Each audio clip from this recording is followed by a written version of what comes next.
Почитувани гледачи на Отворена телевизија, добре дојдовте во уште едно интервју, овој пат со професорката по македонски јазик и писателка Билјана Тинтовска. Добар ден. Добар ден.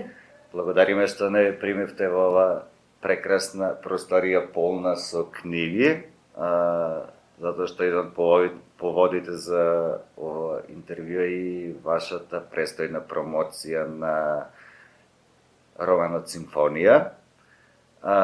Може да ни кажете на кој датум ќе биде промоцијата? Најпрвин добре дојдовте во библиотеката на нашето училиште, која што за сите нас е еден драгоцен простор. Мојата чест и задоволство исто така е што учествувам во вашата програма. Промоцијата на мојот нов роман, четврти поред или петта книга со збирката подолги раскази, ќе се врши на 14 мај во 19 часот во просториите на холот на училиштево. И по тој повод ги поканувам сите добронамерни и сите љубители на пишаната реч да повелат и да присуствуваат, им биде големо задоволство. Значи на 14 мај во холот на училиштето Ѓорче Петров или попознато како во медицинско. Так. Сите љубители на книгата на книга имате можност да знаете повеќе за Симфонија и нормално да понатаму, ако ви спровоцира да си ја прочитате. Ние ќе присуствуваме сигурно на промоцијата и ќе разговараме тогаш повеќе за книгата. Денес поинтересно и нешто кое што за нашата телевизија е многу важно е тоа дека вие сте раководител на драмската секција во медицинското училиште. Кога станавте раководител, како станавте раководител и како се одвива еден ваш работен ден со драмската секција? Драмската секција, која што носи назив Слободно театарче од пред неколку години, веќе е стара 25 години и јас ја основав во училиштево пред 25 години. Така станав нејзин раководител, бидејќи сум и нејзин основач, а ја основав заради тоа што видов дека кај нашите ученици има голема љубов спрема штиците што значат живот. Гледајќи како, да речеме, изведуваме делчиња од драмите што ги работевме, добив идеја, уште како млада професорка, на почетокот на мојата професорска кариера, а и со голема љубов спрема театарот, уште од студентски дни, да ја основам драмската секција и полека од неа се изнедрија многу талентирани ученици, дури можам со задоволство да кажам дека и многу актери излегле од наше училиште. Кои од сегашните професионални актери поминале низ вашата драмска секција? Од професионалните актери тие беа постари ученици, тогаш уште така и не беше промовирана толку драмската секција, меѓутоа од нашето училиште се Ангела и Наташа Наумовски, потоа исто така Јасмина, директорката, ги поздравувам по овој повод. А исто, еве, од драмската секција, сега како студент на Факултетот за драмски уметности е нашата членка, нашиот член Теона Крстеска, која што веќе стартува успешно во прва година студии. Значи, драмската секција сериозно си ја сватила работата и очигледно работите на многу правилен начин, што децата добиваат желба и љубов кон театарот, затоа што запишувањето во секоја секција како дете е прво љубопитност, ама за да се развие љубовта, очигледно вашата работа е многу во права насока. Што работи моментално Слободното театарче? Слободното театарче, генерално вака да ве запознам со неговата лична карта, најпрвин се карактеризира со својата отвореност, бидејќи во него имаме и членови кои што не се веќе наши актуелни ученици, како што е, пример, Филип Стојановски, кој што е наш постар член и од порано председател на драмската секција, сега доаѓа и тој и ни пишува текстови за нашите изведби, за нашите представи, и е како координатор на секцијата, моја десна рака, слободно можам да речам, така што работата заедно со него и со децата резултира со наши оригинални дела, сите изведби, сите представи што ги имаме, се наши оригинални представи, не ни се преземени од други драмски автори, туку се специфично направени само за потребите на драмската секција Слободно театарче, потребите на училиштето и за промоција на училиштето и неговите вредности, патот по кој што ние ги водиме нашите ученици, а тоа да бидат најпрви квалитетни граѓани на нашата општествена заедница, успешни во својот понатамошен живот, да имаат вештини животни и етички вредности, бидејќи освен вештините на штиците што значат живот, ние ги учиме исто така и на животни вештини.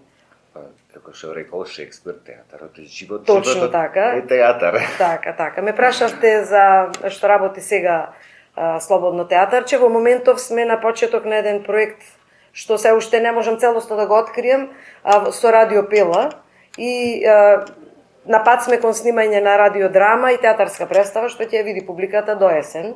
Треба тоа да биде готово. И секогаш тековно, да речеме во годината, подготвуваме драмска вечер на есен.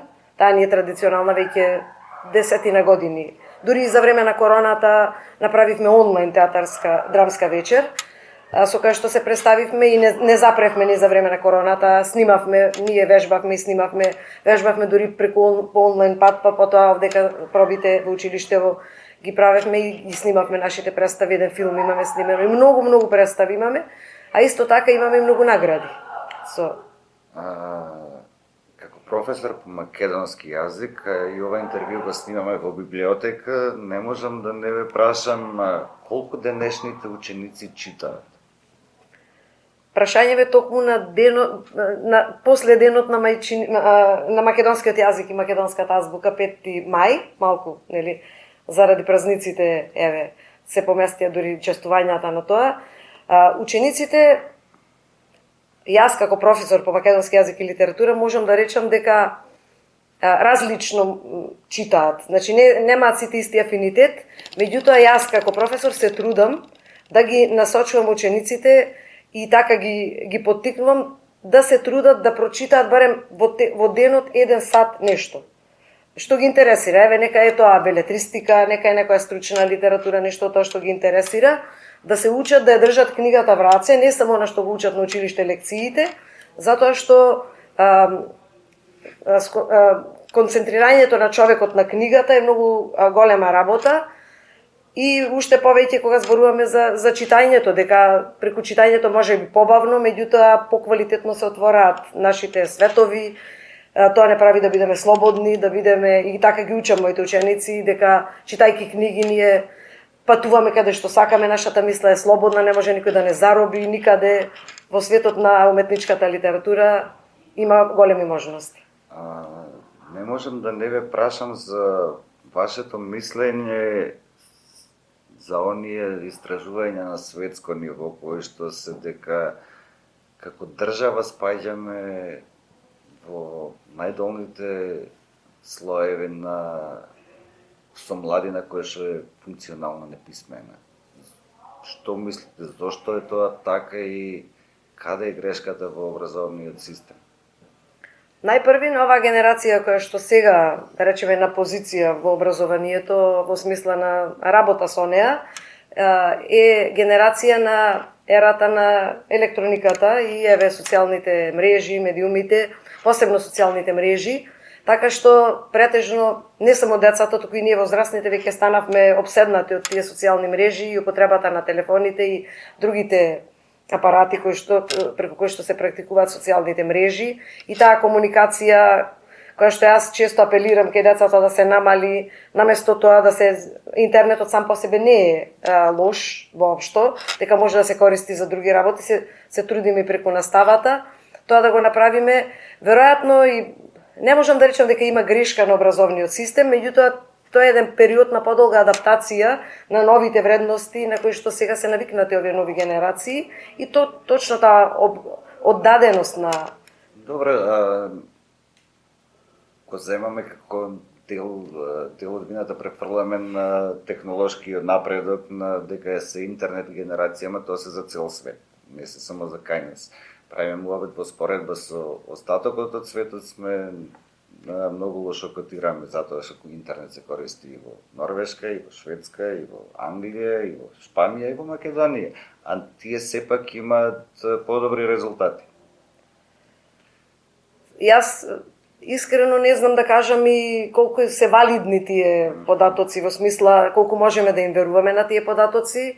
Меѓутоа, факт е исто така дека постои една незаинтересираност кај учениците, можеби заради општо состојбата во која што се наоѓаме сите во општествената заедница, борбата за живот, да речеме, не треба и тоа да биде оправдание, кога го спомнуваме пример Кочо Рацин, кој што учел и читал на ламба.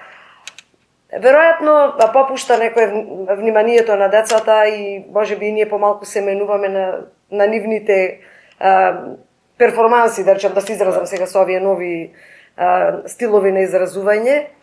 Не знам дали постои тука грешка, според мене училиштето треба да биде воспитно-образовен процес, каде што најпрво децата треба да се учат на вредностите кои што прво се стекнуваат во семејството, да се поттикнуваат тука, тоа се воспитните сегменти и елементи, кои што ќе ги одведат кон одговорност, потоа почитување, и кога тие ќе бидат одговорни, кога ќе умеат да почитуваат, така ќе знаат да ги ценат и вредностите што ги носи образованието. Оти постојано апелираме дека човекот кој што не знае ништо, значи нема полошо, еве сега на часот читавме на мисла од Гете, дека не постои нешто полошо од колку што е незнаењето на дело.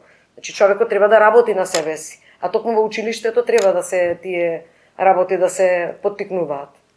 Професорке, ви благодарам за разговорот. Мислам дека бевме инспиративни, дека испративме правилни пораки кон особено младата генерација која што ќе го гледа ова интервју. И се гледаме на 14 на промоција. Се гледаме, драго ми беше чест и задоволство да учествувам во вашата емисија, програма, и ве покануваме ве и исто така и гледачите да присуствуваат на промоцијата. Ќе им биде чест. Почитувани гледачи, се гледаме на следно интервју.